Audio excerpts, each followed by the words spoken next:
This meme-tastic episode of Tales from the Backlog is brought to you by the wonderful people who have gone to patreon.com/realdavejackson to kick me a few bucks and help support the show.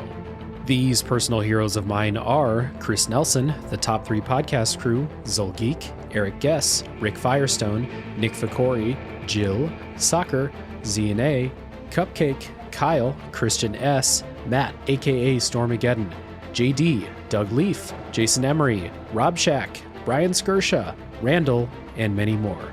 In return for their generous donations, these fine folks are getting bonus episodes and the ability to vote on polls for games to appear on the show.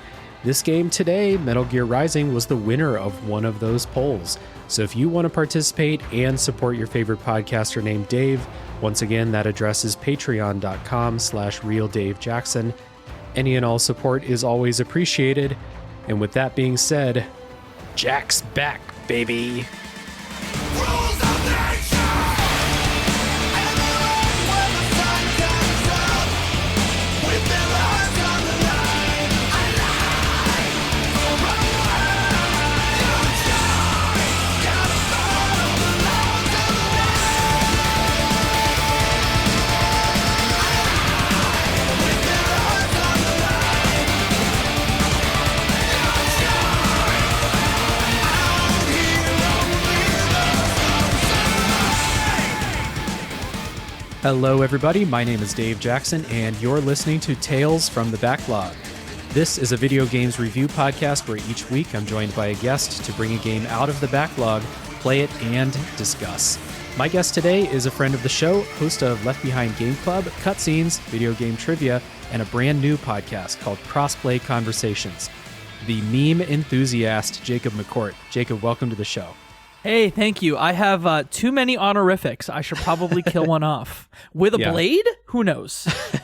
We're getting into like Game of Thrones queen honorifics territory there. Yeah.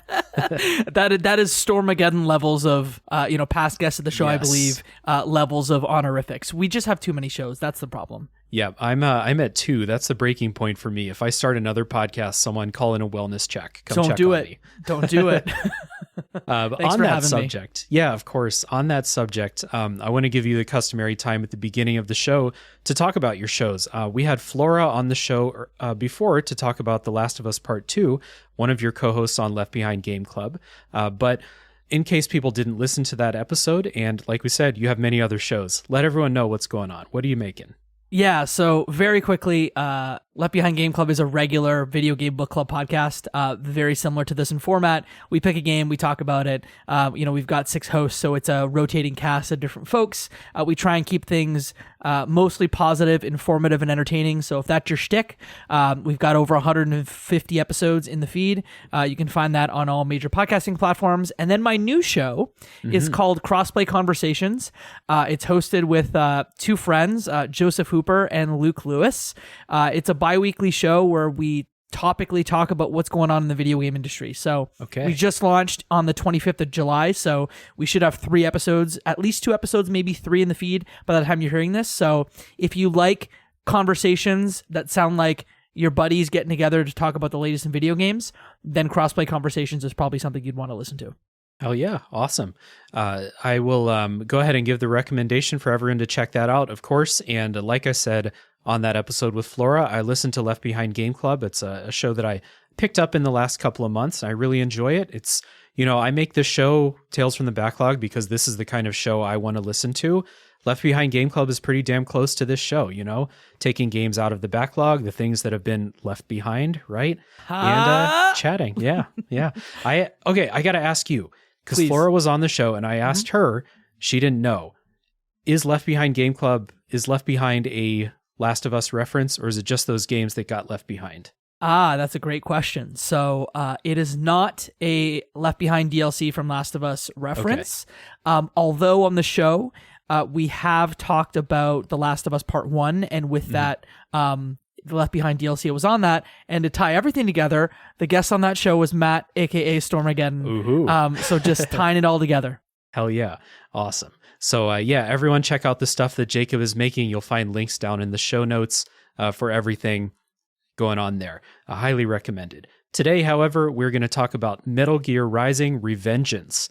which is a character action hack and slash game developed by Platinum Games and published by Konami for PS3, Xbox 360, and PC in 2013. And if you have not played Metal Gear Rising: Revengeance, don't worry. This is, this is the whole point of this show, the way it's structured, the way it is. We're not going to spoil what happens in the story. We're going to try not to talk shop too much in the non-spoiler section. So if you haven't played it, don't worry, we're not going to spoil. Check in the show notes. There will be a timestamp for when the spoilers begin for Metal Gear Rising. With that being said, if someone is listening and they don't know what Metal Gear Rising is, you might hear Metal Gear and think stealth game, and it's not. So an elevator pitch for what it is this is Platinum Games action meets Kojima. Character action in the Metal Gear universe. A world with cyborgs and body modification and advanced weaponry where the world's most dangerous soldiers fight with katanas. Jacob, what's the pitch that you have? Half of me wanted to just write Metal Gear in the elevator pitch, but I feel like that wouldn't be a fair representation of what this game is. So I wrote, Platinum Games somehow made a samurai version of Metal Gear Solid 4, and it's way better than it should be, without leading the witness. But Metal Gear Solid 4 is like super incredibly anime, and this is somehow even more anime than that. Yes, absolutely. So we begin the show always by talking about our histories with the game, and with this one, probably a little bit of like our history with Platinum Games, our history with the Metal Gear series, but what made us want to play this? I mean, Jacob, I invited you on the show and gave you that final push to get into it, but was it on your radar before, and what's your history with these developers? Yeah, so this has been a game on my like want to play list for probably the better part of 10 years. I believe, just for reference, I bought a copy when Blockbuster was going out of business. So just to give you like reference of how long it's been. I'm a big fan of Platinum. I think they make amazing character action games. Vanquish for me is probably on my top 100 games of all time list. Mad World for Wii is cool. If you've played that one, it's that black and white character action game where the character has, I believe, a saw for an arm on there. It's super cool. And then obviously they made Nier Automata, which is like incredible. It's not a top 100 game for me, but it's one that I would definitely go to folks and recommend if you like character action RPGs. And then I'm also weirdly excited for Final Fantasy 16 because that one is Platinum plays a small hand in development for that one. But yeah, I've been excited to play this game for a long time. So when you messaged and said, hey, the options are Metal Gear Rising, and I was like, just stop right there. It's Metal Gear Rising. Let's go. Oh yeah. You have a similar story, right? Yeah, kind of. Real quick, before I get into me, what did you play this on? Yeah, so I played it on Xbox Series X. I opened my sealed copy of the game. First, I checked to make sure it wasn't like a super rare. I'm not like one of those people that would like grade the game, but if it was $100 sealed copy, like I might sell it and then go get a copy that's $20. But like sealed copies are under $20 for this game anyway. But popped it in my Xbox Series X. It's backwards compatible. It worked great. Hell yeah, awesome. So yeah, my history here is like. This was the first Metal Gear game I played. So first off, oh wow, yeah. Other than Ghost Babel on the Game Boy Color, I played that when I was a kid. But other than that, I never played any of the Metal Gear Solid games, the regular series ones. So this was the first one. It's a hell of an introduction to the series and the lore and all of that.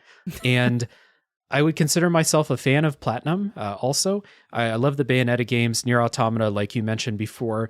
But I'm not like a giant fan of Platinum. They have some hits, they have some misses.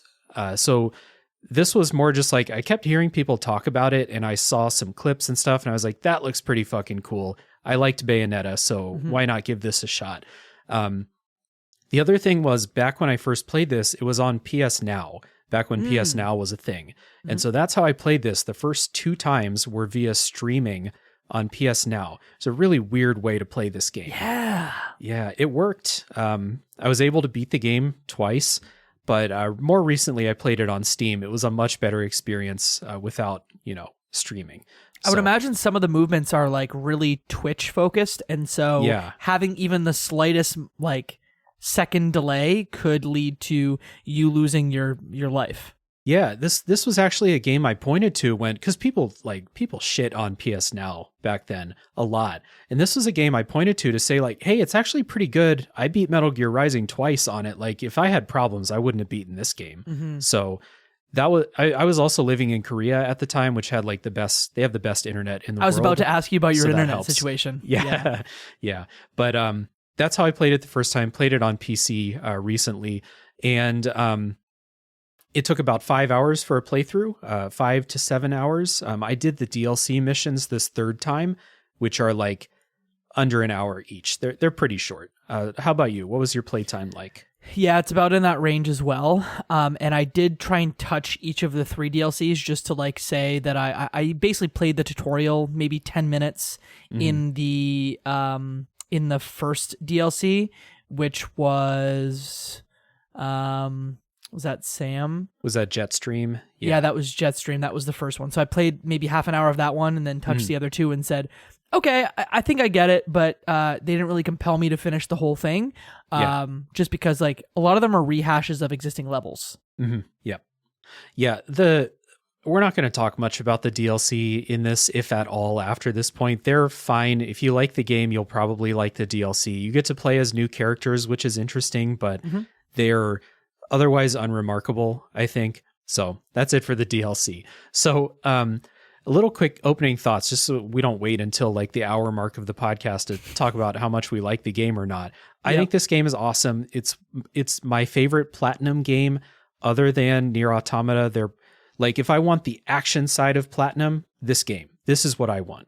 And if I want the story, Nier Automata by far, you know, different moods, different games. But this is up at the top for me. I like this more than any of the Bayonetta games. It's just a huge win. And I'll talk about like some of the other stuff that puts it over the top. I love the action. I love the tone of this game. And I want to talk about that, you know, later when we dig in a bit. But yeah, I love this. This is going to be mostly a love fest from my side. How about you? Yeah, I think I'm going to probably join you in that love fest because hell yeah. This is a gamey game and it's something that I kind of would turn my brain off. And like, of course I know the major plot beats of the story, but I kind of just turn my brain off and enjoyed the action in it.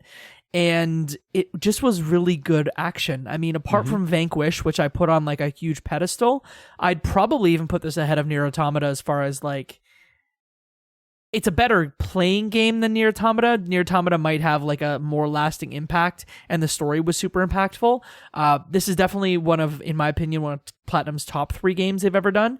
But it is really just, I know why Twitch and like content creators in 2023 are still obsessed with this game because it's weird. It's irreverent. It's a Kojima game, not made by Kojima.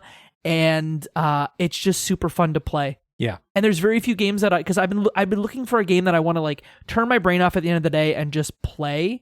And this is exactly that game. Yeah, absolutely. I streamed this my 3rd time too. It's a fun game to stream and share with people and laugh together, you know, at what's going on. It's ridiculous. So we're going to take a little music break here. And when we come back, we're going to talk about what's going on in the story in this game. We'll talk about that tone as well.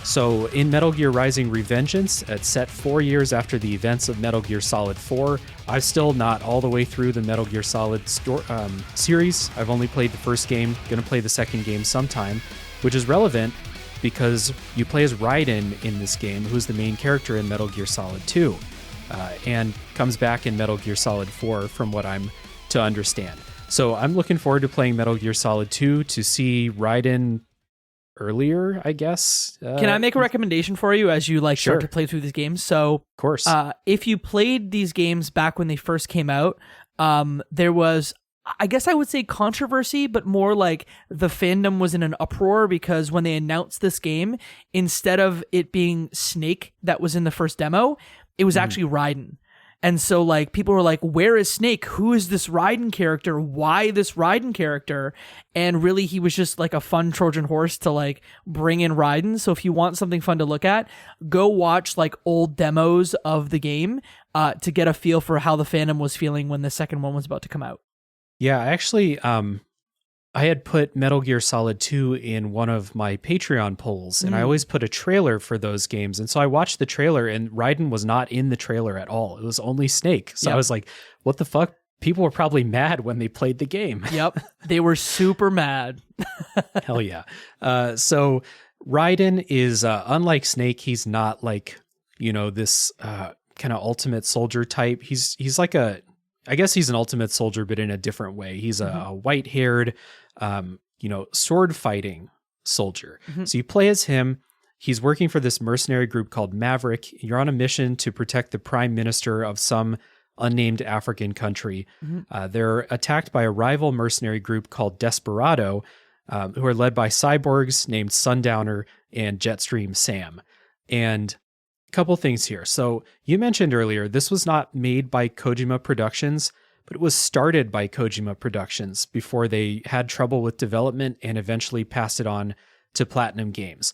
So like, people can say that like, this isn't a Kojima game, and I call bullshit. This is so incredibly Kojima. Just, I mean, proper nouns that I've said already in this podcast screams Kojima to me.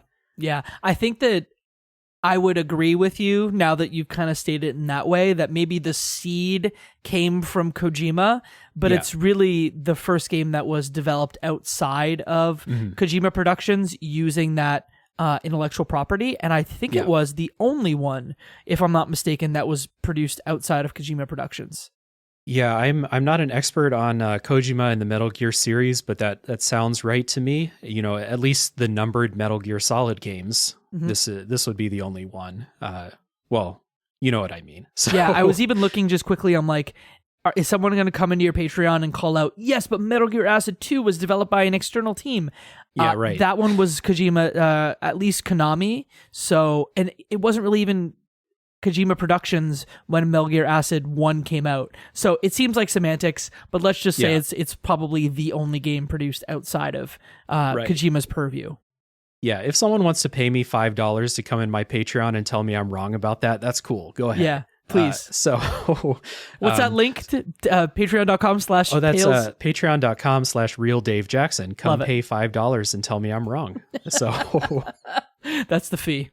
Yeah. So like we said, you're protecting the prime minister of this unnamed African country. I get the feeling that this doesn't seem like a world that has functioning governments. From what you see, everything is just a fucking mess. Yeah. As far as like politics and, just the way things are, just take a look at these levels, take a look at what these cities look like. No one's keeping the peace in these, there's no diplomatic relations anymore. None of that matters. It's weird that it reminded me of the way that in Black Panther, how they kind of talk about themselves to the world, or like how, there was a perception that maybe that country was very secretive and they didn't know what was going on. It almost gave me, I know it's not the same, but it gave me like Wakanda's government vibes, like the way the government worked there. Could be a little off there, but yeah, it's been too long since I watched Black Panther to really confirm or deny, but it's definitely like this is set in a world that supposedly has functioning governments and leaders and stuff, and I just don't really buy it. But for now, moving on to what happens, because this unnamed African country doesn't have a leader for very long. The Desperado cyborgs come, they assassinate the prime minister. So Sam, Jetstream Sam, and Raiden fight, and we get into this like, you said this game's extremely anime. This is the first time where you're like, oh, this is anime as fuck, actually. Like, just without the aesthetic of anime, right? Sam says Raiden is denying his blade its purpose, which is to kill. They're fighting with katanas. Again, best soldiers in the world, all sword fight in this universe. In the world, they have nuclear weapons. They have metal gears, which are, mobile nuclear missile launchers, but the best soldiers are all cyborgs that fight with swords. So Raiden claims that he's not denying his blade its purpose, that his purpose is to protect people, and they fight. Raiden loses. He's sliced up real bad, and he's kind of reassembled with a metal lower jaw for some reason. Yep. He didn't get his jaw cut off in the fight, but he comes back. He's got a metal lower jaw with metal teeth, which the metal teeth touch against his natural upper jaw teeth, which is really fucking weird. I never got over that when I saw it. That is a wildly specific description, and I appreciate it. Yeah. Because it disturbed me as well. Because Raiden, you know, I'm not ashamed to say that the character was made to look very attractive, and you know, I would almost say like French model-esque. And then they put this like really disturbing lower jaw on Raiden that makes you go, ugh. Which if the intention was to make him ugly and scary, then mission accomplished. Yeah, exactly. And to make you uncomfortable when you think about metal grinding on your teeth. All the time. Yeah. So that's fun because you get close-ups on Raiden's face in just about every cutscene in the game. So that's all I could think about. So anyway, this Desperado, the rival mercenary group, they are working to start wars for financial gain. This is a Kojima thing that, you know, I feel like it's been going on from what I've osmosed about the series and what he likes to talk about in his games. So the rest of the story, just to kind of give some thoughts about it before we get into the meat of the game, which is the gameplay. Like, I don't think that this story should be taken seriously, but I'm also on the side that doesn't think that any Kojima story should be taken super seriously. I don't know how Kojima feels, like whether he's in on the joke or whether he's like, no, this is actually the deepest shit, or whether it's somewhere in the middle. But like, I can't take any of this seriously. And this game has a tone to it that like really helps with that, I think. I think that there's like nuggets of really good nuance in Kojima games where like he will explore topics that aren't normally touched on in games, but then also 80% of it is like the most anime bullshit. So he has to be in on the joke. But as a person who's like, you know, I hate always loving auteurs and like putting auteurs on a pedestal because there's a huge team of people that made this game. But I appreciate his genre of bullshit because there's nuance in there, nuance that I appreciate. You're not going to see it in this game, but in the Metal Gear series, I think you will, which is, I will ask you Metal Gear Solid series questions later, but I'll save those for the spoiler wall. Sure. Yeah, of course. And again, like, we know that this game wasn't completed, even like the majority of it done by Kojima Productions.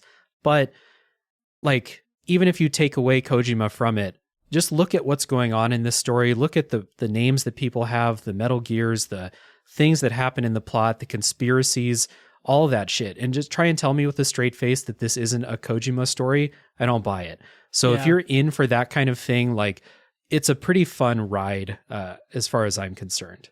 I think you could have made Metal Gear Rising without Kojima, but you can't make Metal Gear Solid without Kojima, and we know that now to be true. Yeah. So the other thing about this story is that alongside like the, you know, war is good for the economy type plot that's going on here, and the other people trying to start wars for personal gain, or, you know, the creation of like super soldiers and all that stuff that goes on as the plot goes along in this game. There's a tone to this game that like dares you to take this seriously. And like in the first Metal Gear Solid game, which I played, you could take that in as like a drama, basically, with all the twists and turns and betrayals and stuff like that. This game is just, it is impossible to take seriously, regardless of what people are saying or what the plot is saying is going on. And I think it has to do with like you said, that super anime tone to it. And we'll talk about this in a second, the soundtrack as well. Yeah, it's just sometimes so silly. It's surreal and silly that you just kind of have to look at it and go, this isn't real. And if you only played Metal Gear Solid 1, you may not have experienced it, because I feel like 2 is it gets pretty silly, but 4 like completely jumps the shark. So I would argue even 2 starts to jump the shark, but 4 just like jumps the shark. If you think Psycho Mantis is jumping the shark, just wait. Okay, hell yeah. So let's talk about that soundtrack also, because this plays into the tone. It's part of the reason that I love this game so much, and I think it plays into the memes around this game too. So this soundtrack, first of all, what did you think of the soundtrack? Do you enjoy it? I'm not typically a person that loves like heavy rock or very like metal music. Here you had like butt rock and electronic speed metal as kind of the genres. This reminded me of like a very specific time in gaming. I'm talking like 2000 to 2005 when we needed like Chevelle or like that style of music. Like I thought of PsyOps, the Mindgate conspiracy, as soon as I played this, because I'm like, are they the same soundtracks? Do you remember PsyOps from back in the day? I never played it, no. Okay, but that one's like Psy operative, literally kind of like, it kind of reminds me of this, where he gets powers and he just takes people out. And it's from 2004, and it's incredibly silly and surreal, but takes itself super seriously. It has the same genre of music from memory. So it's fine. It matches the silliness of the game, I think. Yeah. I have a lot of affection for this type of music. I listen to this soundtrack outside of the game. I just, something about it like taps into like part nostalgia, but also part like, yeah, I'm not going to take myself too seriously and not like rock out to some of these songs. Cause I like this genre of music in general, and this is cheesy as fuck, and I really enjoy it.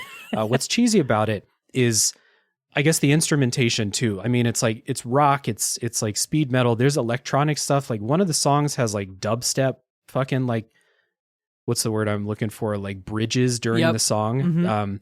So stuff like that. But most of the songs have vocals too. And that's something that can be pretty hit and miss in video games.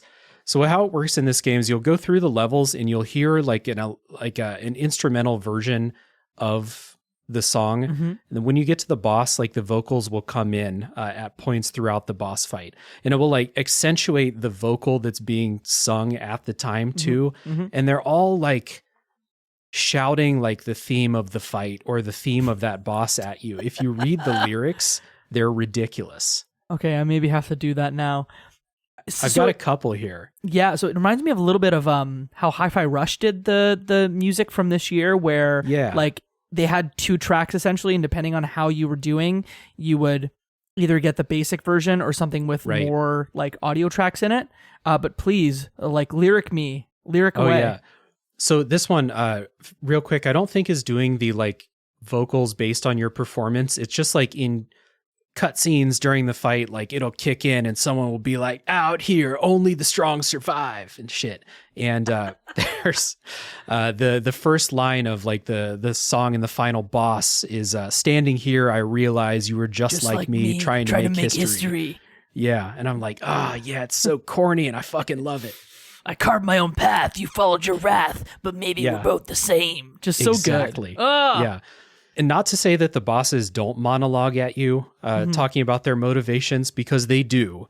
But these songs also serve as like telling you about what's going on with the boss, like the relationship between Raiden and the boss. Sometimes, like, you know, like we said, a mutual understanding here. Like instead of Raiden and the final boss talking to each other and being like, we're not so different, you and I, or like in Raiden's weird ass voice, we're not so different, you and I, like at the end of the game. Yep. It's in the song lyrics. And if you listen when you're playing, or if you go look them up, it's cheesy as fuck, but I love it. Yeah. This isn't typically the genre of music that I gravitate towards, but it just really continues to make the case that like why YouTubers will do reactions to gameplay of this. The music just adds another layer of like, what's the opposite of cringe? Or like, what is the antithesis of cringe? This is like anti-cringe. You can't cringe at this. It's cringe proof. Yeah, that's what I think. I mean, I think that like the only way is like if you take yourself seriously and your tastes really seriously and you're like, I can't enjoy this. It's it's not me. It's not like not acceptable. I don't want anyone to know that I rocked out to the end boss song of Metal Gear Rising. That's not me. I don't give a shit. I love this. But, if it's not like your general taste in music anyway, I get that for sure.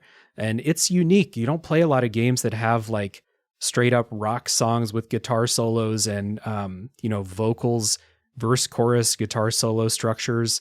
Don't really get that in video games. No, I can name 3 or 4 games off the top of my head that do that. But tonally, it's kind of perfect for what we get here. Totally fits with the tone. Other things like you just have to, we'll talk about it in the spoiler section, but all the bosses are just the most ridiculous caricatures of people. None of them feel like real people, even the slightest bit. Yep. And it's all part of this tone, part of the memes, part of the culture. This game has to be the most memed of like any game relative to its popularity as a game. Yep. That makes sense. Like God of War Ragnarok got memed to death, but like tens of millions of people bought that game. Tens of millions of people didn't buy this game, you know? This would have the highest quotient of like memes to players in the world. I have no doubt. And for some reason, content creators are obsessed with it. And I get it because it's so weird and you don't get games like this. I would even argue you don't get games like this anymore because this has like AAA production values, but it is a B game. Yeah, I would agree with that. I recommend people, if you want more of this exact conversation, this type of thing, check out Jacob Geller did a video about this game talking about its memeability and why it survives, even though like it's a pretty niche game for people to actually play it, but it survived. Like if you type in Metal Gear Rising in the GIF search in Discord, thousands of GIFs come up of all manner of like just deranged shit. Because it's just survived in that way, and it's really special. The people who make memes are the people who like this game. Yeah. Have you ever made a meme in your life? Yes, I have. Yeah. Okay. But it was old Reddit style, like Advice Animals memes. Got it. Yeah. Not Raiden memes. No, not right. I don't know how to make animated memes. I'm not going to teach myself if how you to had do to that. make a meme of Raiden, what would yours be? Oh, man. You're putting me on the spot. I have one if you want me to go this game off the dome, and it's terrible, but I'm going to put it out there. I would have one of him running, and then just the words on the meme say, "Gotta go poop." Well, they make a joke about taking a doomp at some point in the game. Again, the type of tone we're working with here. Yep. So this is like the lasting impact of the story for me. It's not anything to do with like the plot of this game. But what sticks in my head about this is the tone and the presentation of it all. It's really special. Like you said, AAA production value, but with this level of ridiculousness, not something that happens very often. And just know that I'm going to ask you about a meme thing later, so keep thinking about it in the back of your mind. Okay, yeah, I'll try to host a podcast and come up with a meme at the same time. We'll see how good my brain works. Simple. So. Let's listen to a little bit more of that music. We'll come back and talk about the combat.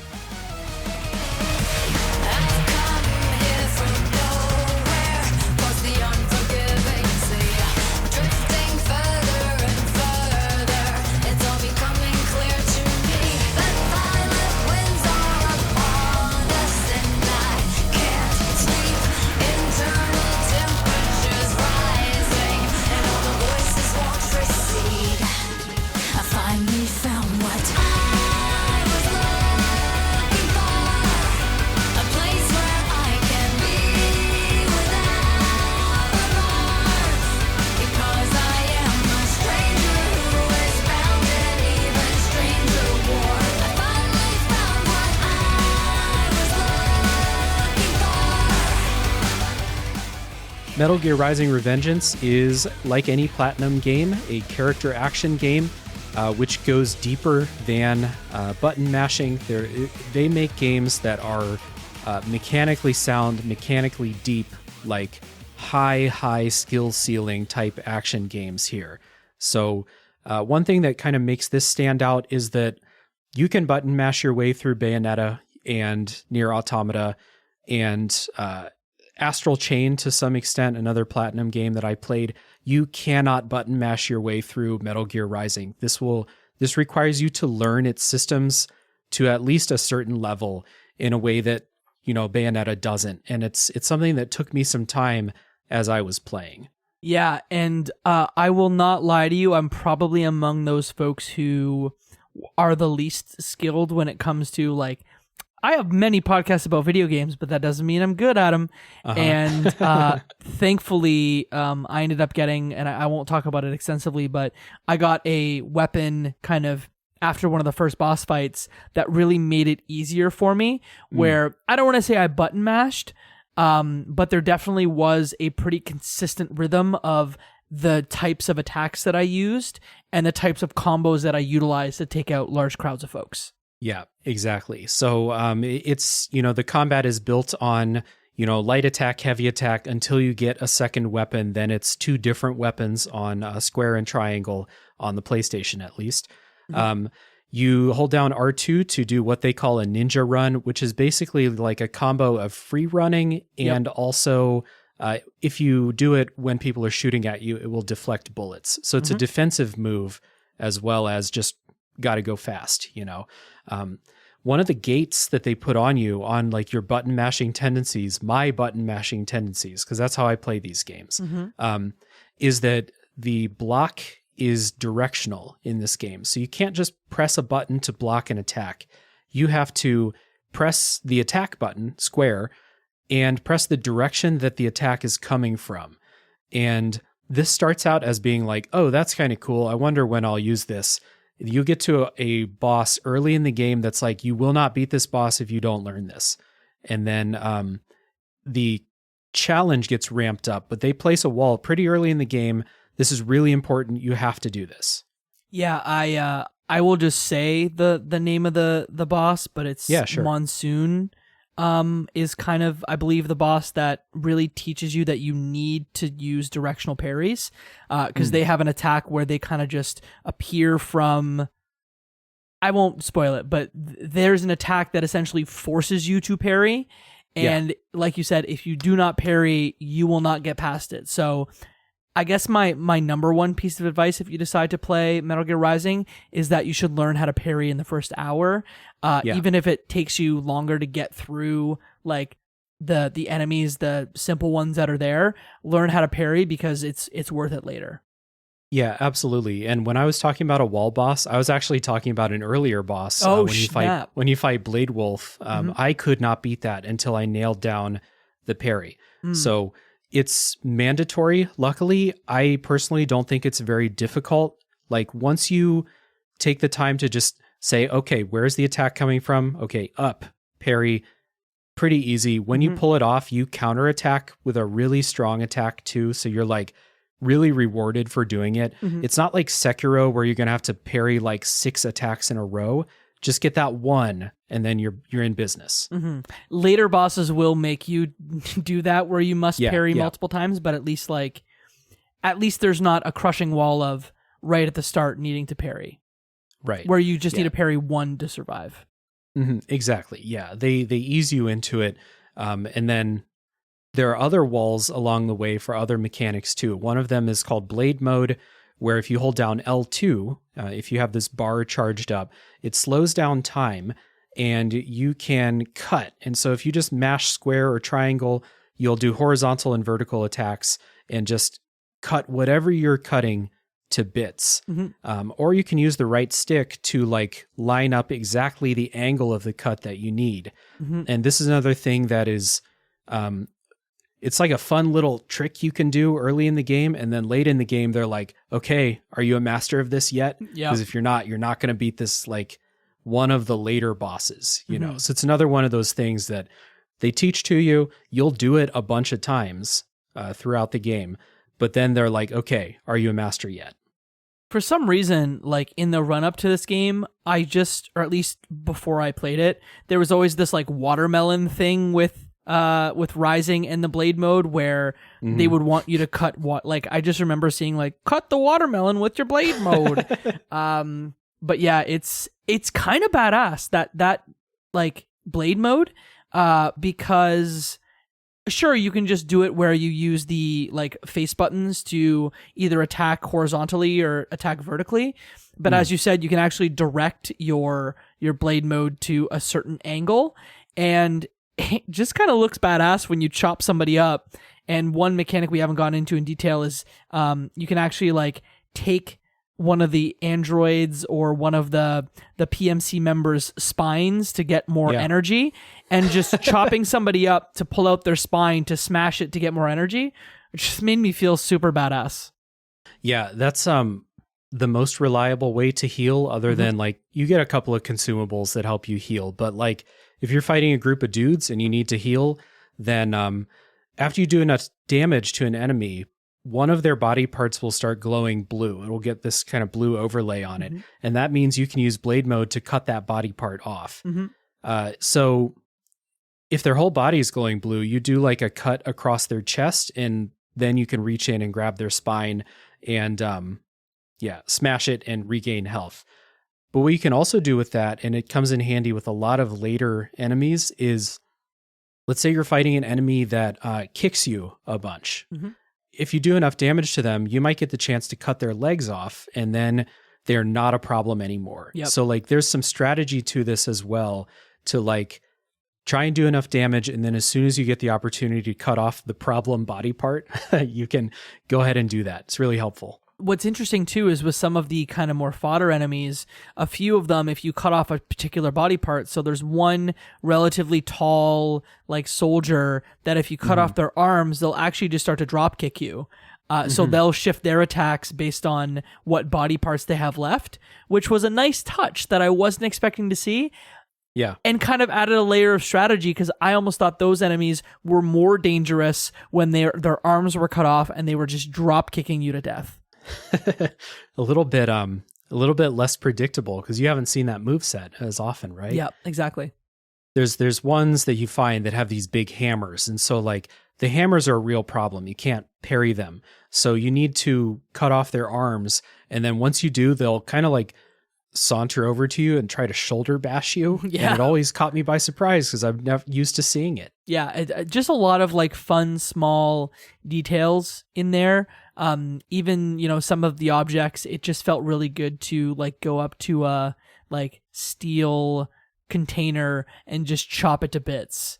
Even the smaller stuff too was fun to chop to bits. I wasted a lot of time chopping objects to bits is what I'm trying to tell you. It's really fun. And like, from what I could tell from the development of this game, this was one of the first things they developed, doing some research, is they're like, we got this blade mode thing. It's really fucking cool.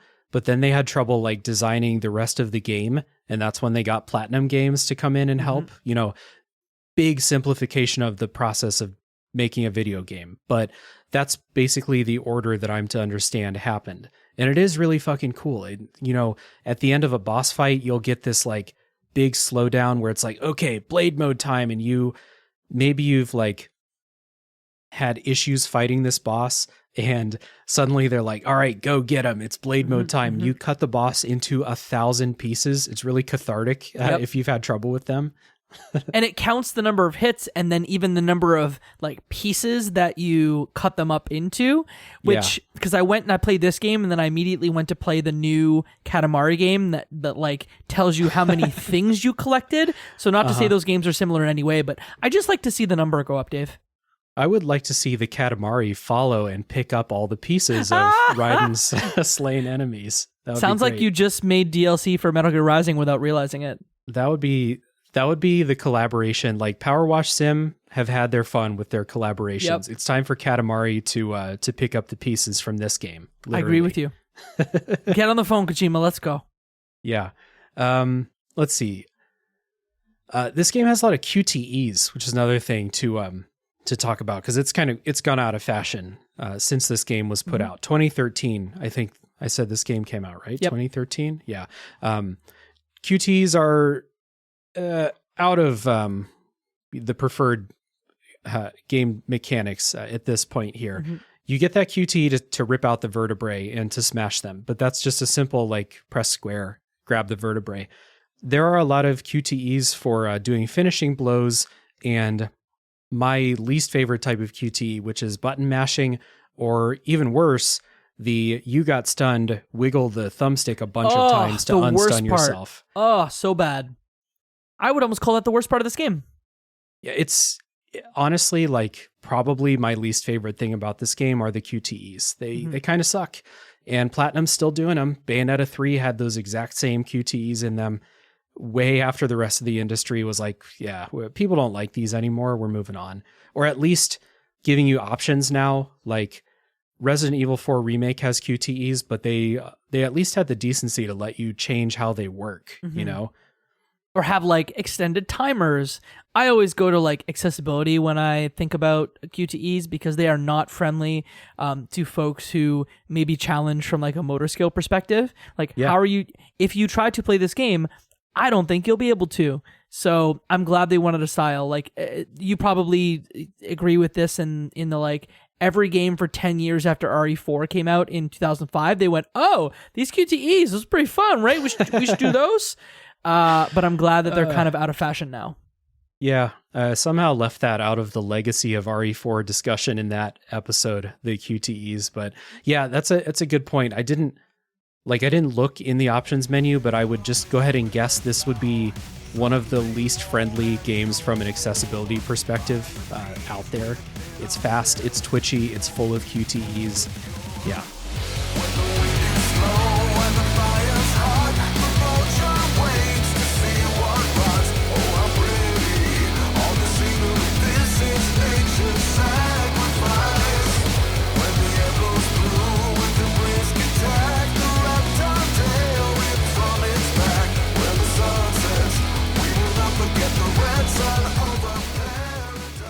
There's some other things about the gameplay too. The combat. You pick up these sub-weapons, which feel kind of vestigial to me. They feel like they're like Metal Gear. You got to pick up some grenades sometimes. There's only a couple situations in the game where I would throw grenades. There are enemies that require rocket launchers. So it's good when you find those. You find cardboard boxes as well, and that Never feels used one. like... I used one time when the game told me to. I was like, okay, we'll try it. And then, because stealth is a part of some missions in this game.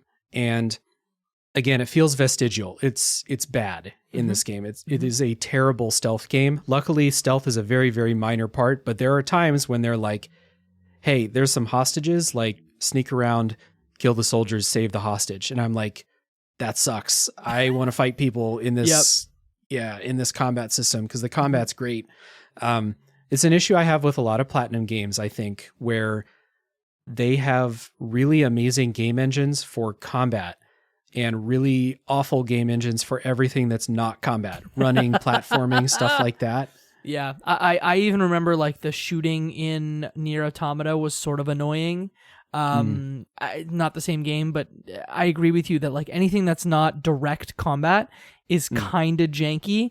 And apart from using EMP grenades, like when I had to for one of the boss fights, maybe two of the boss fights, I didn't really use them because it would take too long because you'd have to like go into the menu, even using some of your healing items.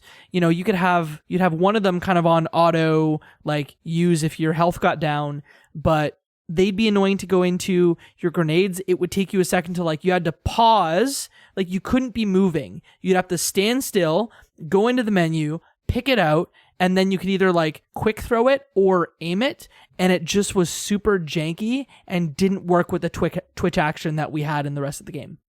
Yeah, same with the rocket launchers. And there are like helicopters, and the only way to reliably fight them is to shoot them with rockets. And that requires, like you said, to get into this like janky ass first person shooter mode and shoot rockets, and it sucks. And there's a boss fight that has helicopters in it, and it's like almost unforgivable. In my opinion, it's terrible. Yeah. So. I think on the helicopter boss fight, it took me a while to figure out like, how do I actually beat this? But it was a combination of like, what sub weapons do I use, and also like, at what point do I have to use my blade mode, and on what? Okay. But maybe the game doesn't explain those specific situations as well as it could, apart from like put up a big Japanese symbol that I guess would mean blade mode time. But again, I don't speak Japanese. Same. Yeah. I don't read Japanese. Yeah. We figured it out eventually. So like just talking about these because they're part of the game. They're a minor part of the game. Most of the time, you're just running around chopping dudes up. Mm-hmm. There's a couple of other things that I think are worth mentioning for people who are going to play for the first time. After each mission, or I guess like during the missions too, you just have to go back to a checkpoint if you do this, but there's character customization. You earn like battle points, they're called, and you can upgrade your health, you can upgrade your weapons, you can pick new outfits, some very funny outfits, and you can learn new moves for combat. And there's a couple of them, so if anyone's listening, you're thinking like, this game sounds fun, I want to play this. Make sure you go in the menu in that like customization screen, unlock the dodge and the air parry because they're there. And I played this game 2 whole times without knowing that there was a dodge. Yeah, because it doesn't say it in the description. It doesn't say dodge enemy attacks by pressing circle or whatever the fuck button it is. It uses some other video game language that I was like, oh, that doesn't sound useful. I'm not buying that. So I played this game 2 times without a dodge. And it's a really useful dodge, but you have to pay for it. And I think it kind of sucks that it's in that menu. Yeah, I definitely double down on mostly health and like the energy for your blade mode. I forget what it was exactly called. But I mostly did the customizations there. I didn't really I had the chance to put a poncho on him and I was just like, nah. And I actually spent on the l'étranger, the polearm type weapon. And I would say that was probably the best investment I could have made because that was a weapon that I used constantly. Yeah, it's great. It's, I think it's the first weapon you unlock and I used that too on my playthrough.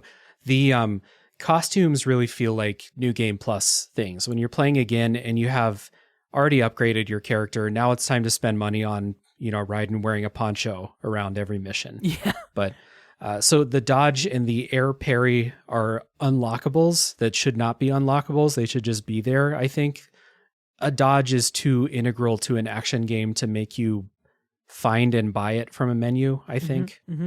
I'm with you on some of those, those basic moves should be part of your arsenal. Having just played Hi-Fi Rush this year, I just know that all of your essential moves and combos were given to you, and it was just those extra long combos and special combos that you ended up getting that you can add on later. But that's kind of unforgivable that I didn't even think of it because I just bought them and said, oh yeah, dodge, air parry, fine. To not have them for 2 playthroughs sounds painful. Yeah, that's actually a good transition to just a couple things I want to ask you about. Did you find this game to be difficult? Did you have a hard time? So I'm a baby when it comes to difficulty in games, and I don't. I want the game to bend to my will whenever, and I just want to kind of make my way through it and breeze through it. I would say that there are a few points where I was pretty frustrated, but most of them were boss battles that I had to go through. The final boss I had to go through probably 20 to 30 times to get through. But even some of when you first face off against a Metal Gear Ray, for example, that requires when you're weaker, an understanding of I have to watch how they kick and watch how they shoot to figure out the best course of action. I would put it as a 7 out of 10 from a difficulty perspective. It is by no means a Souls-like game. Please do not think it's that. But it's not the easiest character action game I've ever played. Even compared to Vanquish, which I remember really liking, I don't remember it being this difficult. Yeah, especially compared to other Platinum games. Like I said, you can just kind of, at least I just kind of breeze through all 3 Bayonetta games. No real issues. I don't score chase, so I just kind of, got through those games. Same with Nier Automata. That's not a difficult game. Yep. I should play Vanquish. You've mentioned it 5 times now. Sounds fun. It's fun. Hell yeah. This is definitely the most difficult Platinum game that I played, by a pretty wide margin. Harder than Astral Chain as well. And it's the bosses, like you said. The bosses are mostly really well designed, I think, in a way where you can learn them. And on my 3rd time through the game, there were a couple of bosses that I just beat the shit out of, barely got touched. And that feels great. Even, playing it a year after playthrough number 2, I was still like, I'm a master of this boss. The final boss barely touched me Wow. on my third playthrough though. Third playthrough. Okay. So like, and part of that is on my second playthrough, it took me like 35 times, like an entire stream of just fighting that boss. Wow. So Yeah. This third time, I felt like a master of the game. So there is that. Keep playing. You will definitely learn it. And it's not really like punitive either if you die on a boss. There's no boss runs or anything. You just restart at the beginning of the fight. Sometimes you restart at checkpoints in the middle of the fight. Yeah. Which is really helpful too. So like they're not trying to like destroy you in that way, but you do have to learn the bosses. That's where most of the difficulty comes from. I agree. If I had to do that final boss in one shot, because again, it's like many final bosses, without getting into spoilers, it is a multi-stage fight. Yes. If I had to go through every stage in one go, I would probably not have finished Metal Gear Rising, but I'm glad that there were checkpoints throughout. Yeah, absolutely. The final boss is like, it's multi-stage. It has like a half hour of cutscenes peppered throughout it. It's a whole thing. Yeah. That we'll talk about, so please stick around after like we get through the spoiler warning here, because Yeah, you're going to want to stick around for this recounting of it. absolutely. The other thing I wanted to ask you is, I mentioned it, so it's a Platinum Games game, so you get scored after every encounter that you get into. So the levels are broken up into like, this is a combat arena, you beat it, you run for a little bit, you get into another combat arena, you beat that, and so forth and so on. And there's, 10-ish in each level. Each level might take you, 45 minutes or so, something like that. So do you find yourself motivated by this scoring system? No, but only because I'm someone who doesn't go back and like, there are very few games in my life that I can say I went back to 100%, and none of them are, I got an S on every single level. That just doesn't motivate me. But I would imagine, I don't know if you're that sort of player, I would imagine to a certain amount of people, that would motivate them to go back in. Yeah. I'm not that kind of person either. I don't give a shit about the scores. Yep. But of all the Platinum games, this is the one that I've replayed. This is my third time playing this game. I'll probably play it again in the next year or so. It's just a very fun game for me. I still don't care about the scores. So like my desire to revisit this game is to see the bosses, fight them again, experience the story again, just kind of have a good goofy time. It's really has nothing to do with the scoring. This is though a game that I can see myself replaying on a higher difficulty, which is not something I do almost ever. Like very, very few games will inspire me to try on a higher difficulty. This feels like one of them. I can imagine that this one gets somewhat punishing at higher difficulties, though. Oh, yeah, absolutely. I don't think you're off base there at all. Yeah. You're like, Jacob, let me tell you, I wanted to hurt myself when I started playing on harder difficulty. Yeah. There are, people I know, shout out to Moonborn, friend of the show, who has a YouTube channel doing this game on, or a YouTube long play doing this game on Revengeance difficulty, which is the highest. So shout out to him. And people like him who are inspired to go back and master this game, play it on the highest difficulty. We'll see if I get to the highest one, but it is very fun to revisit. And kind of in that way, I would be curious if you ever got the urge to revisit it. If you retain that muscle memory, that knowledge of what the bosses are doing, because I definitely felt it my third time going through and I was like, this is actually like a breeze almost. There's a couple of encounters that were annoying. Even the one with the helicopter that I really fucking hate. I beat it on, fourth or fifth try. Not a big deal. And it again, kind of feels like Sekiro in that way. It's something that people talk about with that game where like you fight and struggle and claw your way to beat it the first time. And then the second time you're like, oh, I'm a master. I beat it once so I can crush the whole game now. I'm just not that guy, right? You could Yeah. ask me, you're like, what bosses do you have muscle memory for in your life? And I go, the first boss in Sonic the Hedgehog for Genesis. And I think that's it. So that's fair. Yeah. Well, it's good. It's good that, all three levels here, like this is, revisiting the games, playing them on higher difficulties, not your jam. It's very rarely my jam. And there are people who love it, but I think it would work for all different, all of us if we were to revisit this. So It had a nice, I said 7 out of 10, but I think that shouldn't discourage you if you're like a normie gamer like me.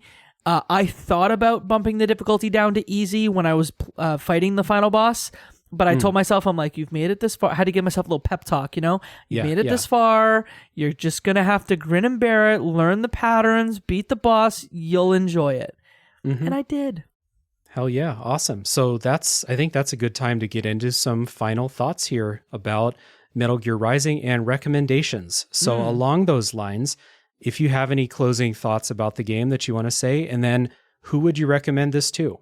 Yeah. I think that this game, I would say is like underrated. It is something that you don't need to be a Metal Gear Solid, like you don't need to play every Metal Gear Solid game to play this one. If you're really just looking for, like I said at the beginning, a game that you can turn your brain off and play, then Metal Gear Rising Revengeance is a game that you can get on basically every platform for $20 or less. I'm sure you could find it at your local game store for even cheaper, especially given it's at least backwards compatible for Xbox. Worth your time. Great Platinum game. I don't have any other thoughts. It's just good. Yeah, it's a good game. I kind of echo that. Like, if you like action games and haven't played this, you owe it to yourself to play it. It's a really, really good action game. And this is, I'm someone who like can appreciate a lot of these games that have like the super high skill ceilings and stuff, but I don't find myself wanting to engage in it at the level where I'm like, I actually do want to play Metal Gear Rising on a higher difficulty and see what's up. Very rare thing for me to think about a game. So I agree with you. Really good action game. Fans of the Metal Gear series, if you want to see how the story, like, because in the chronology of Metal Gear, this is the last one in the timeline. Most recent, in quotes, right? So if you want to know what the story is, sure, play it. And should go without saying that if you're a fan of Platinum and haven't played this is one of my favorite games that they've made. So easy recommendation there. The only people I would just like straight up not recommend it to are if you really just don't like action games, or if you need a game with a story to captivate you, because I don't think this is going to do it. No. Do you like school-based anime, or do you like, I was gonna say like Full Metal Alchemist Brotherhood, but like that's a good anime story. So like this is just not to disparage anyone that worked in the game. It's just like, it's kind of dumb. Oh, I'm sure that they know that. Yeah, but in a way that's like fun and reverent isn't the right word, but like it doesn't hurt anybody. Right. It's endearing. Yeah, thank you. Like it's dumb in a very endearing way. It's good dumb, not bad dumb. Yeah, agreed, for sure. So check this game out. I think it rules. Before we get into the spoilers section, we got to do a little bit of housekeeping. As always, this is the time I'll turn it over to you, Jacob, to let people know again what you're making around the internet and where they can find you. Yeah, so I make too many things. Thank you for having me today. I'll just quickly pitch them all and then tell you where you can find me. I host a Left Behind Game Club. It's a video game book club podcast. It's very similar in format to this. 150 episodes in the feed. Check us out if you'd like to. Dave, we should probably get you on the show at some point. I'm making that mental note, given that you've had two of us on this show now. I host Cutscenes, which is a video game, movie, and TV podcast. We do that seasonally. We just finished The Last of Us a few months ago, and when you're hearing this, we're probably about to start our summer blockbuster series where we're going to watch 5 video game movies which are considered to be like summer blockbusters. Rampage by Dwayne Johnson, Super Mario Brothers, the new one. We're going to talk about those, so you can find us there. And I won't pitch all 4. I'll just say, if you're going to check out one thing, please check out Crossplay Conversations. It is a brand new podcast. I'm very excited at the crew. I'm very excited to have a topical game show with folks who know the industry and, have talked about it for a long time. So if you want to hear about, what showcases were impressive over the summer, what our, top picks for the year are going to be, and maybe some really minutia topics about how the video game industry works, like please come and find us. That's Crossplay Conversations, wherever you find your podcasts. Awesome. Yeah. And so again, I recommend that everyone check out the stuff that Jacob is doing. You'll find links down in the show notes, so you don't have to go searching. Just go find those links. Or when I'm talking about myself here in about 10 seconds or so, just go search for those podcasts wherever you're listening to this. So now it's time to talk about Dave. So yeah, I didn't say where you can find. I'm at Jacob McCourt on everything. JACOBMCCURT. OURT. Sorry, Dave. Oh, no problem. Yeah, go find Jacob on Twitter. Good follow. Now about me, you can support the show by joining the Discord server, which is a great place to hang out and talk about video games and all kinds of things. There are several people in the Discord server who love Metal Gear Rising, so if you want to come in and talk about this game, now is as good a time as any. You'll find an invite link down in the show notes. We'd love to have you. And ways to support podcasts seem to be the same no matter what the show is. Ratings and reviews are super, super helpful. Always appreciated on Apple Podcasts, Spotify, Podcast Addict, and anywhere else that allows it. Those are the big three that I'm aware of. Mm-hmm. And if you would like to support monetarily, there is that Patreon page, patreon.com/realdavejackson. This $2 per month minimum gets you lots of treats like bonus episodes and voting on polls for games to appear on the show, which this game was the winner of one of those polls. Wow. It was Metal Gear Rising by popular demand. This is the winner of a 3-way tie. Ooh. So the way we do tiebreakers is we have bots on Super Smash Brothers fight each other, and this one won. So actually, if you want to, yeah. Your Patreon sounds amazing. Yeah, it's a good time. So if you want to participate in those polls and get other stuff, $5 has my retro games monthly show called Tales from the Way Backlog. Nice. So that one's been fun starting. Yeah, pretty proud of that name. So yeah, a lot of stuff to check out. We are going to take a break. It is spoiler time for Metal Gear Rising: Revengeance.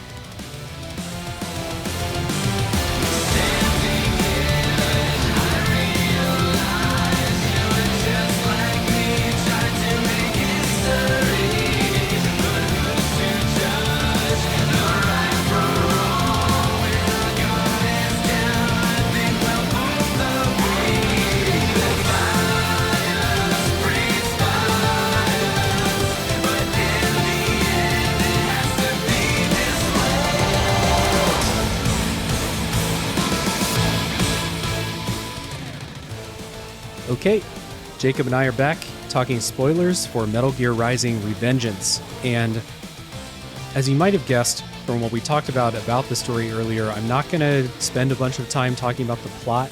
It is ridiculous. Basically, what happens is you're kind of following this plot by Desperado, cutting your way through their top cyborgs. Mm-hmm.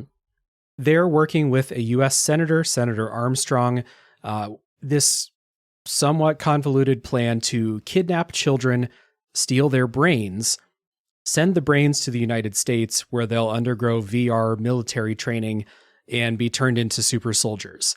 So that's basically the gist of it, and you're just kind of fighting your way up the ranks as you go until you fight Armstrong at the end, and you learn a little bit more about his aspirations.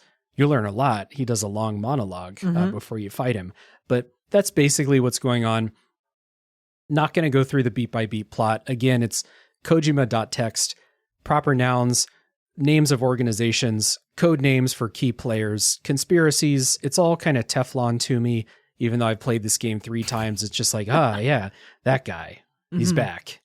There's a lot of fun, if you want to honestly go on like the fandom page later for Senator Armstrong specifically, because just read through. I love fake politicians in games. Like, it's one of my guilty pleasures in like seeing how much companies, especially those outside the United States, have understanding of American politics to be able to like pick their backgrounds and whatever. With Armstrong, born in Texas, from like a senator from Colorado, he's on his posters to be elected. There's like images of people would like paint warmonger on his posters because obviously his whole thing is war. They nail it because a lot of the times, you know, I'm a Canadian, but I have a good understanding of American politics. A lot of the time you can tell that companies stretch and try and get it, but they don't. And I feel like I will give this game a little bit of credit in saying that like with Armstrong's background, at least, they kind of understand American politics. Yeah, from Texas, played football at the University of Texas. Just the most American background possible. It would only be more American if he was like a Navy SEAL at some point. Yeah, or That's owned a about cattle ranch as well. Yeah, exactly. Yeah, you're right.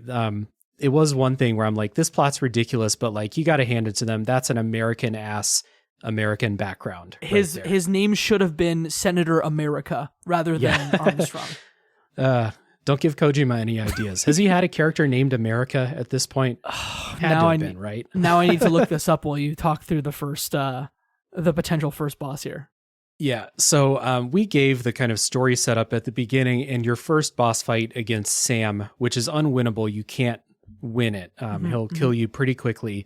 Even if you're really fucking good, I think it's still unwinnable. Not like the first boss in Demon's Souls or something like that. Yeah. The first boss wall is Blade Wolf, who is a robotic like dog, basically. And this was the parry test. Did you learn how to parry? If so, he's pretty easy. If not, rough. I ended up doing the move where if you ran around, you could like slide into the dog. So I did a lot of that in this boss battle, but the monsoon fight that I alluded to in the first part of the recording, that was where I absolutely got destroyed and needed to figure out like parrying. I could kind of do a parry with Blade Wolf, but it's essential when you get further in. Yeah, absolutely. Blade Wolf joins you after this. You cut him into a million pieces during the conclusion of the boss fight. And then in the next cutscene, he's on your team. So that's cool. He is basically with you the rest of the game, except he's always like, I'm going to go scout ahead, and never fucking does anything useful. Yeah. I mean, he's funny, even though he's not meant to be funny or not written to be funny. Or maybe he isn't and then is by not being written funny, but he really is just like truly a failure as a sidekick. Yeah, he's always like, I'll go ahead, and then you never hear from him for the rest of the mission. He's there as kind of like I guess if Raiden's not really a joking type, but when he does try, Blade Wolf is like, I get that this is a joke, it's just not a good one, so I'm not laughing. He does stuff like that. He's the equivalent of like an animal that you just say, who's a good boy? Who's a good boy? That's Blade Wolf. They do that later, like Blade Wolf makes a point at some point to say like, I am not a dog. And then like later in the game, Raiden, who like, it's like his daughter or something. I'm not fully up on that, but his daughter like is like, who's a good boy? And like pets him on the head and is like, shake, and he shakes, and kind of funny. Yeah. So he just takes the piss out of Raiden, basically. The next boss after that is Mistral, who is like a French Dr. Octopus lady. That's how she fights. She has this pole arm, but there are these little like 2-armed robots that you're fighting throughout this level. There are a million of them in this fight. Now, on one hand, it's kind of an annoying boss fight, I think, because there are so many ads. But on the other hand, they all drop health. So this fight is like basically impossible to lose at this point, I think. It's mad easy. Yeah. She talks about how she met somebody and he like taught her purpose again, which is to kill and, power and anime bullshit, basically. Yeah, she's kind of silly in the way that like all of these characters are silly, but even her background is very silly because, I mean, she reminds me of Quiet a little bit, but like evil Quiet. You know, I haven't played Metal Gear Solid 4. No, I didn't. She's very prototypically a Kojima female villain. She is. Gotcha. Oh, her jacket comes off. Oh, guess what? She's hot. Yeah. Oh, she did war in other countries. What's her thing? She could put arms on her body. Very prototypical Kojima, villainess. Interesting fight though. You beat her by like puncturing like a liquid nitrogen thing and freezing her and then cutting her into a million pieces. So that's pretty fun. The spectacle, I guess we didn't talk about this a whole lot, but there's a ton of spectacle in this. A lot of it is ridiculous spectacle, like picking up a Metal Gear and throwing it across the city with your bare hands. But even stuff like this, like doing backflips across, off of this tank, letting her stab it, she freezes herself, stuff like that. The fire, for some reason, I don't know if you play the original Ninja Gaiden, But for some reason, I know it's not like we're talking village versus like industrial park, but for some reason the vibes were very similar in just like everything's burning. It's one of the first bosses. You're cutting them up. Ninja Gaiden vibes. Yeah. Probably Yeah, I can misplaced, see but that. got vibes of that. Team Ninja, let's go. Team Ninja, exactly. Speaking of Team Ninja, the next level is in Mexico, I believe. And Raiden's whole body is made out of metal. And like, you know, up until his, like, he basically has like his skull minus lower jaw. That's like real Raiden. The rest of him is cyborg. And so he decides to blend in by putting on a poncho and a sombrero as he makes his way through the city. And it's a joke. And there's a couple guys on the street that see him and they're like, what the fuck is, you know what? We're just going to pretend we didn't see anything. And doesn't he like just slowly slink into like a sewer after that moment? Yeah.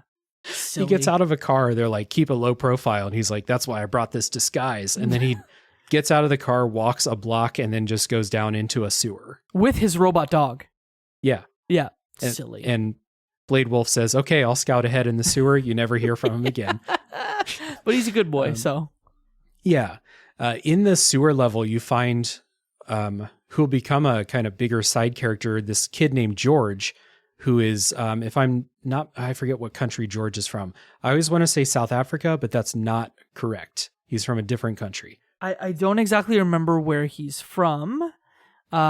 He speaks Guyanese Creole, but I don't know if we know where he's from. Oh, is he from Ghana? He's from Guyana. Guyana. I've Yeah. never said that country out loud before. There you go, Guyana. Guyana? Yeah. So that's where he's from. And he's notable for being another like human side character, being a little kid that Raiden kind of feels protective of, but also notable because he speaks English throughout the entire game, but he gets his own subtitles regardless of whether everyone else has subtitles or not. Most of the time, not necessary, but it is kind of funny in a kind of fucked up way. They gave him jokes too, like jokes that will make, like at one point, I think he makes like a ninja rap reference. Like he said, go ninja, go. And then makes a Teenage Mutant Ninja Turtles reference. So, you know, he gets all the fun lines. Yeah. And he's good kind of pairing Raiden with someone who's like super vulnerable. Cause Raiden's a superhero basically. Like he lost a fight at the beginning of the game, but it's probably the first time he's ever lost, you know? Yep. And this kid ends up becoming part cyborg too. So they have that in common as well. Yeah, George is one of the kids who was in that like program to steal brains and reprogram them as soldiers, basically. But ends up like really taking a bullet, or actually like almost taking a bullet for Raiden, but gets like chopped up, from what I remember. Hey, I don't remember that cutscene super well. I remember that cutscene as like, do you ever watch Taken? Yes, I love Taken. It was like reminded me of the end of Taken when the bad guy is trying to do a monologue and he just shoots him in the head like immediately. The cutscene where George is being held hostage is kind of like that too. Yeah. Where Raiden just kind of like, oh, it's go time as soon as George like makes a little eye contact or something. Because the guy who has him hostage like threatens to shoot him, and then he essentially tells Raiden like, no, you're good. Like you can chop me, it's fine. And they don't show it exactly as you said, like in Taken, but you're made to think or made to believe that Raiden probably chopped through the kid to get the bad guy and then immediately saved him with Cyborg. Oh, I had always assumed that Raiden is just like that good with the sword that he's like, I'm going to avoid the kid altogether. Because maybe I just didn't pay enough attention to George's like character design later to see if he had like a robot arm or something like that. Yeah, I think he gets like a robot arm at the like in the later part. Yeah, he retains his original head and left arm. But beyond that, he is a cyborg. Okay, cool. I guess they only show him from like the shoulders up most of the time. So there we go. The boss of this level, I believe, is it's not Monsoon. Monsoon's the boss of the next level. The boss of this one, I think, is just a robot in like a hangar, which becomes a regular enemy later. They do this a bunch of times where you'll fight like a mini boss, you'll fight like, or, a whole boss. And then later there'll just be things sitting in a room, which is cool. Cool when that happens. Yeah. The next level you go to Denver, I believe. You fight through the streets, and at the end, you fight Monsoon. And it's after something happens where Sam either plays a trick on Raiden or enables something or disables something that allows Raiden to hear like the thoughts of the people he's killing, basically. Yeah. And that catches him off guard. He gets like really injured during the fight. Because he's so distracted by everyone saying like, oh, I just joined the police force because I needed a job and, stuff like that. But again, it's like in a different game, it would be a really poignant moment, but not in this game. Don't they also, like, at one point during that fight, he disables his pain receptors as well, or enables them so that he can feel more pain, that like his nickname is always Jack the Ripper, and that like almost activates like a higher level of battle technique where he turns red, and just like it's an ability that you get then that you can just like tear through enemies, but it like wrecks your energy and just brings it down to zero really quickly. But you're basically like, it's like going Super Saiyan in Dragon Ball Z. You can only do it though for like 5 to 10 seconds. Yeah, it's, as far as I remember, that was Raiden's nickname back. Like he's known as this. People around cyborg military world know him as Jack, and he's fighting against that. He wants to, not be this, cold-hearted killer. Yep. Until this point where he's like, okay, I'm going to become the Joker, turn off my pain inhibitors. I'm going to feel this. And I think he even says something like, Jack is back, baby, or something like that. It was he changes very his voice too. Yeah, it goes way deeper. It's like, Jack, baby. Yeah, I have to shout out Watch Out for Fireballs, who described it as like evil Marge Simpson, which I think is, I can't hear it as anything else after hearing that. That's great. That's fantastic. So you fight Monsoon. You have all these cyborgs there. I think Sam is there. And this is when you get the quote, memes, the DNA of the soul. Yep. From Monsoon. You tease it at the top of the show that like memes are a very important story beat in Metal Gear Rising: Revengeance. Yeah, this is from 2013. And so like, I'm trying to remember back in 2013, were memes as much of a thing as they are now? I mean, we had YTM&D back in the day, right? Yeah. Remember that? There were stuff. I mean, like I mentioned Reddit advice animals earlier. Of course, people were making and sharing memes back then, even much earlier. Even. Newgrounds had memes, right? Yeah, Newgrounds is much older than 2013. So like they were, but like I'm trying to remember back. Like, was I responding to text messages with memes like I would do now back then? It's just so easy now. I send memes at work. Like that's where we're at. Yeah, exactly. So they are truly the DNA of the soul. Monsoon was onto something. But you mentioned it earlier. This is a big boss wall. My first playthrough, this was the hardest boss in the whole game for me. It took me forever. And it's the combination of that attack where he like obscures the vision and then pops out of different directions and you have to parry. But then also this is the first boss that has a free cutting blade mode like thing where he picks up like tanks and shit and throws them at you and you have to cut them up. Otherwise it's almost like instant death if you can't do it. So it took forever. Yeah, and I think I got away here without learning free cutting super well, because you just needed like he would throw 3 or 4 very large objects at you, and you would just have to like look in the right direction to be like, okay, I'm gonna look up, and there's the first one, then slightly to the right, there's the second. Like you just had to be on it. But beyond those 2 things, which were the 2 things that killed me, there's also the third of he almost makes himself so agile that he's invincible and like starts to break apart. Like imagine he's a man made of like he can just I don't want to say disassociate, but like put chunks of his body all over the place, and you have to use EMP grenades to stop him from doing that so you can attack him. But if you don't have EMP grenades, you basically just have to keep going and keep dodging until you can get a good shot on his head. Yeah. Again, only in my third playthrough I realized that EMP grenades were good. The game even gives you a hint. Yeah. They give you a bunch of them, but I didn't take the hint my first 2 playthroughs. But once you get the hang of it, it's not super hard to defend, but it is kind of cool when you're like slashing and like his body's made of like magnetized parts, so they're coming apart to avoid your blade.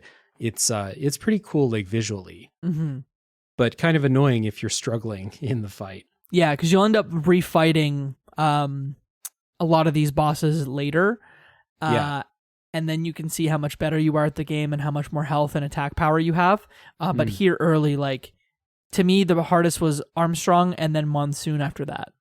Yeah. I think that tracks with my first playthrough. I'd probably flip those, but that tracks for sure. Yeah. And then, later in the game, there's a point where you go in this room and you have to fight Mistral and Monsoon. Yep. Like you by that point, you basically wipe the floor with them, but that's cool to see. But I won't lie, the first time I played and I was like, fuck, Monsoon's back. Oh no. Yeah. And then I think you immediately go then and fight Sundowner like right after that. Yeah. If I'm not mistaken. The pacing of this game like really speeds up in the last like 3 chapters or so. It's like you go through like 4 like hour-long levels, and then like the last 2 or 3 chapters are just boss fights, basically. Yep. The third one has a short, the Sundowner level has a short level before it, but the last 2 chapters are just the boss fights. Yeah. So, what'd you think of Sundowner, third to last boss? So I think what I forgot here is this is where you need to learn like your free cutting mechanic, because he will, we talk about Doc Ock for Mistral, the first boss, but this character also has Doc Ock vibes, because imagine he's like a thick military man, but then he's also got like solar panels for shields, where he will then put up like a series of 6 solar panels right in front of him as a shield, and in order to get to him, you need to cut along a specific line of his shields and then cut his arms off that have those shields. It took me a while to understand the free, like I ended up having to use like basically when I had to free cut, I would move my hand in a different direction to like free cut the correct way. And it took me a while to figure out that was the way I was going to do it. I had to like hold my controller weird to free cut well. This took me forever. And even after I got good at free cutting the shield, I didn't realize that you could free cut the arms that held the shield. Oh no. So I would like cut the shield open, whoop on him for a few seconds. And then he'd put the shield back up, and I would repeat and just do that like 20 times until he was out of health. When in reality, it could have been much, much easier. And if you don't, there's a second phase to the fight. And if you don't cut off the shield, you don't see the second phase at all. You just keep going with the first phase until he's dead. One other thing about Sundowner, he's the one who says the phrase, like the good old days after 9/11, when talking about his ideal world. A new war on terror, basically, which... Not saying that this is like offensive to me in any way, but it was like when I first heard it, I was like, whoa, okay, Japanese company. Yep. Doesn't understand how big of a deal that is still 20 years afterwards. Yeah. But yeah, like he's trying to make the world the way he wants it, like the good old days after 9/11. Woof. So yeah. One thing I noticed my third time playing it, and I don't know if I noticed earlier, but you get free cutting training from these treasure chests that are around. There are some treasure chests that most of them don't require any unlocking. They just open. Oh, that's you taught me something. The black ones. Free cutting. You free cut those open. You cut the locks off. You taught me something here. Well, there you go. Second playthrough, you'll know something. I'll get extra stuff. Yeah, you'll get extra like weird 3D porno magazines that you can sometimes use to distract guards, but you'll never need to. Yes, a Kojima game.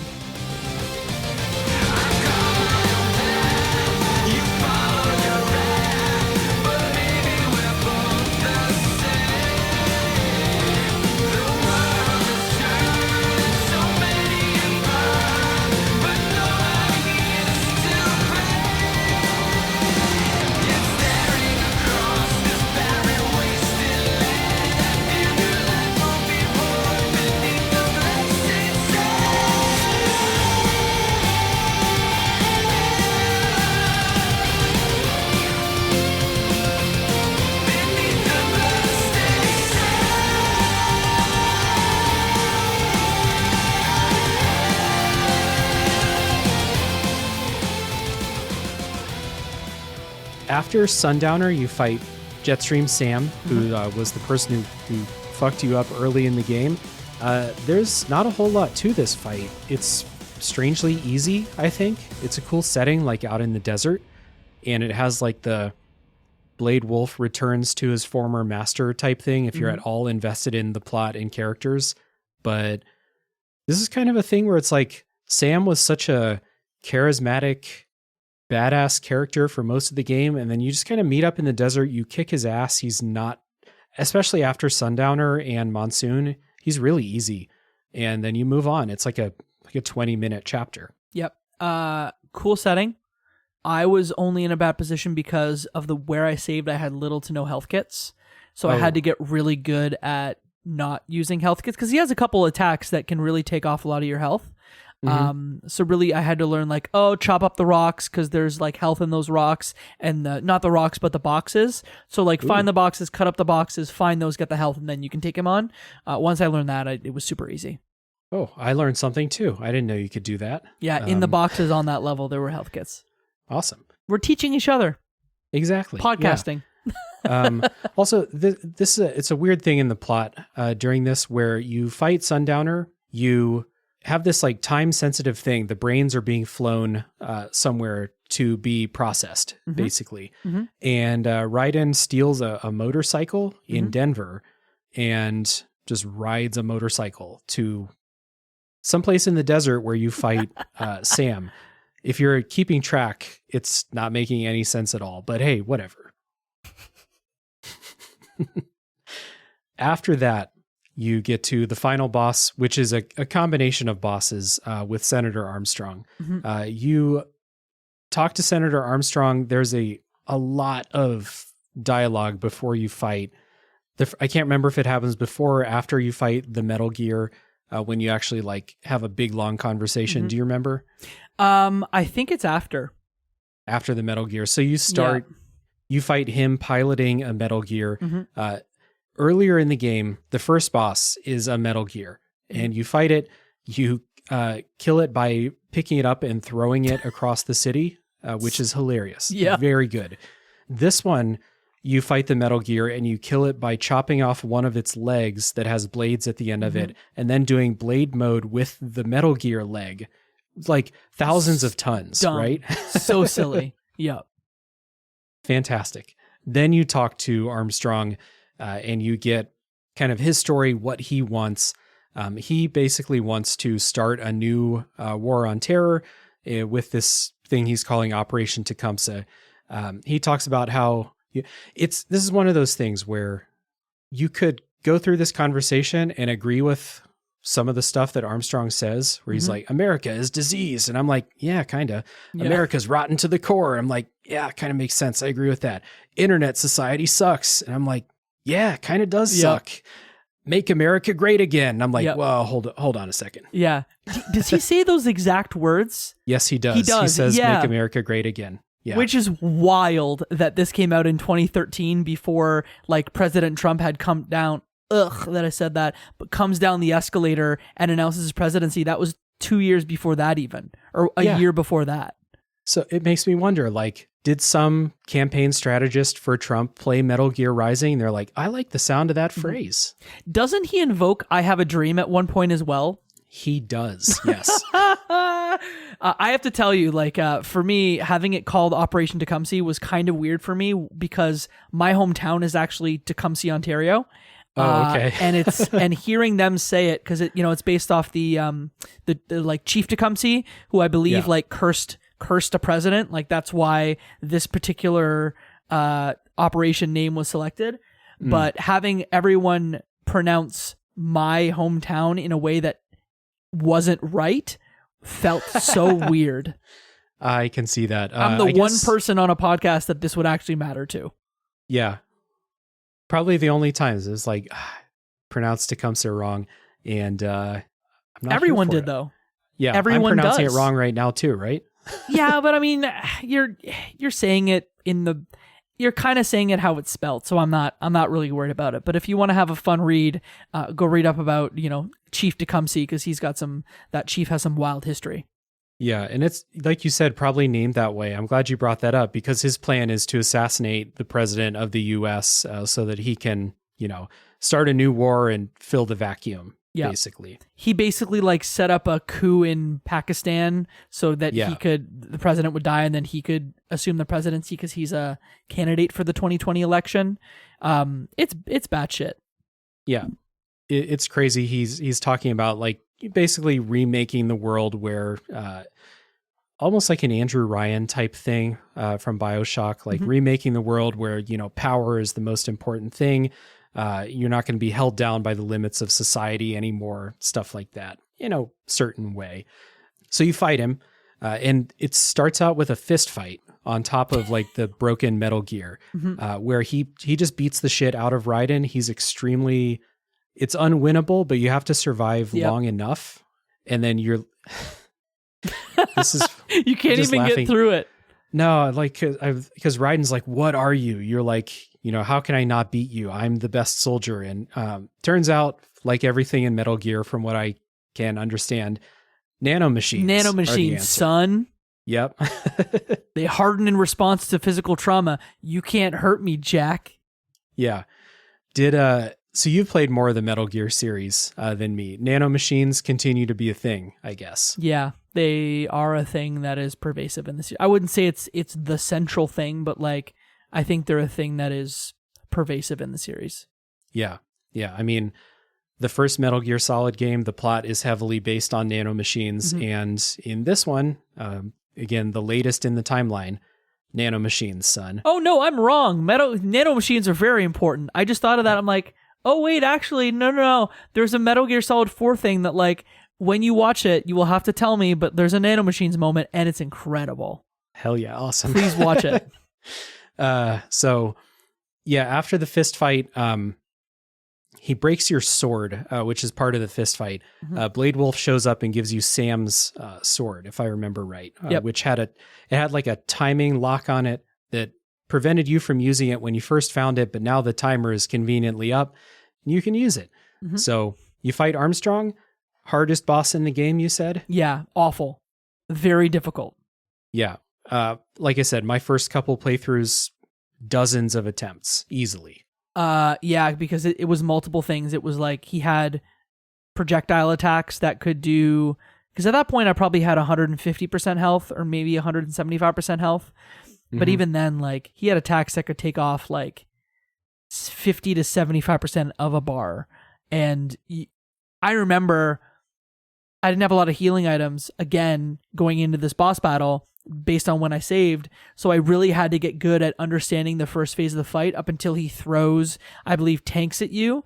And then when he throws tanks at you, you have to get your blade mode perfect, but it gives you health kits. And that's, it took me 30 times to get good at that, and then the boss battle became easier. I would say it took me a dozen times to get to that point where he starts throwing those things, and then it took me many more tries to master that thing. So all told, dozens of attempts. Even my second playthrough, it was a lot. He also hits really hard, and he and Sam, I think Sam's the first boss that does this. They will counter you if you just blindly attack them. So you have to wait for like good opportunities to attack them. Yeah. He has a daze. You can daze him and get a lot of attacks in. But yeah, like you said, he will even rush you as well. And I just started jumping like up and away from him because I found that was the only way to avoid those. Like I wasn't a great counterer. So I'm like, you know what? I'm going to jump out of the way of these rushing attacks. He was very much like a football player. Yeah, he does. He has that shoulder bash attack. He also starts to heal himself later in the fight, which is really fucking annoying and unwelcome. But eventually you get it done. This has my favorite song in the game, which I said the lyrics to earlier. It's called It Has to Be This Way.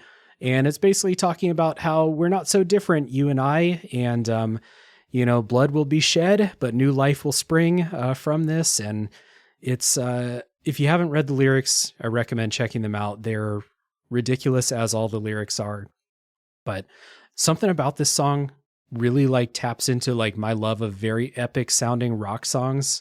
And this one has that sound to it. What's unfortunate is my understanding is they don't end up really stopping Armstrong's plan? Like the war economy continues. Oh yeah, of course. Why would it stop? But Yeah. you do end up taking down Armstrong.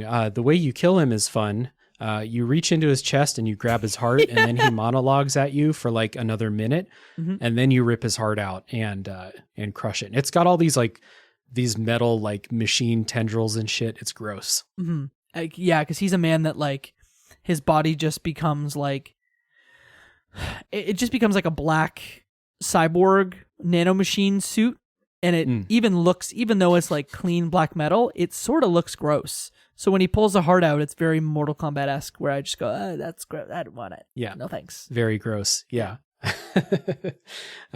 There's a point in one of the monologues where like Raiden tricks Armstrong by like pretending to do the whole like, you know what? I get it. I get what you're saying here. And he like reaches, he's like, come on, bring her here, son. And like gives him a hug. And he's like, you're not crazy. You're goddamn insane. And then Good impression. Punches him across the level. Yeah. Marge Simpson. So yeah, you beat Armstrong, and Raiden goes back to, you know, he quits the mercenary business, but there's a cutscene at the end where you see him like, you know, walking down a shady, you know, a dark alley, and there's some dudes in suits there. And so it's not over for Raiden, I guess. That he has to fight his own war now. Yeah. Exactly. Yeah, that was good too. Thank you. I think Doctor like ends up creating an organization to help those kids who had been debrained, to put them like in cybernetic bodies, but we don't really find out like what, that they end up being like helpers in the war economy, but war never changes, I guess. Yeah, it's again Kojima. War never changes. So, I would love a sequel. Just give me like 8 more fucked up bosses to fight. Give me the continuation of this story. I would love to play more of this. Instead, I'm just going to keep replaying the same game over and over. It's too bad, because you're never, ever going to get a sequel to this. No, I'm sorry to tell you. Not a chance. Yeah. Not a chance. Konami's making video games again after, you know, deciding for a long time that they were just going to make pachinko machines and health clubs. But I'm glad that they're kind of farming out their IP to others now. We'll get another Silent Hill game. We're getting Metal Gear Solid Delta without Kojima's involvement. But I don't think you'll ever get this one. I'm sorry. No, it's not going to happen. But a boy can dream. So this has been a good time. Thank you so much for coming on to talk about Metal Gear Rising. Had fun talking about the bosses. And again, I think I told you before we started recording, this was on the break glass in case of emergency list. Like the games, it's like, I want to do this on the show. I've already played it multiple times. Just wait for the right moment. Maybe a moment where I'm not 2 months ahead of recording schedule. That's not how it worked out. I'm still 2 months ahead, but I was like, you know, I'll find another game to replace this in that glass case. Time to do this episode. So thank you for taking the time. This has been awesome. No, of course. And one, I'm envious as a podcaster that you are 2 months ahead. Congrats to you. You're one of the few people I know that's far ahead. And this was on my list to play someday. And maybe someday your audience will vote to play Grease. Who knows? Yeah. Because that was the other game we talked about. Yeah. It'll forever be on my list of like, I also have like the list of the break glass games where it's like, oh, fuck, I need a podcast right now. And then I have the list of like, oh, fuck, I need a podcast soon. What's a less than 5 hour game? And Grease is on that list for sure. Better than mine. Mine would be Fortnite. So. Oh, well, those work too. Yeah. First episode of this show was about Rocket League, a game that just play it as long as you want to. You get it. It's Rocket League. Yep. I'm the same way with Fortnite. Fortnite, it's a place where you play with the IP, other people's IP. It's fun. Yeah, exactly. There's my review. So, again, thank you for coming on. I recommend everybody who's listening to check out everything that Jacob is making. Look down in the show notes again for links. And that'll be it. Again, this was the winner of a Patreon poll, so stay tuned for the next poll to come out, which will be a couple months in the future. I don't know what'll be in there yet, but it'll be something fun. So again, thank you everybody for listening. I appreciate you all very much. Tune in next week for the next game to come out of the backlog.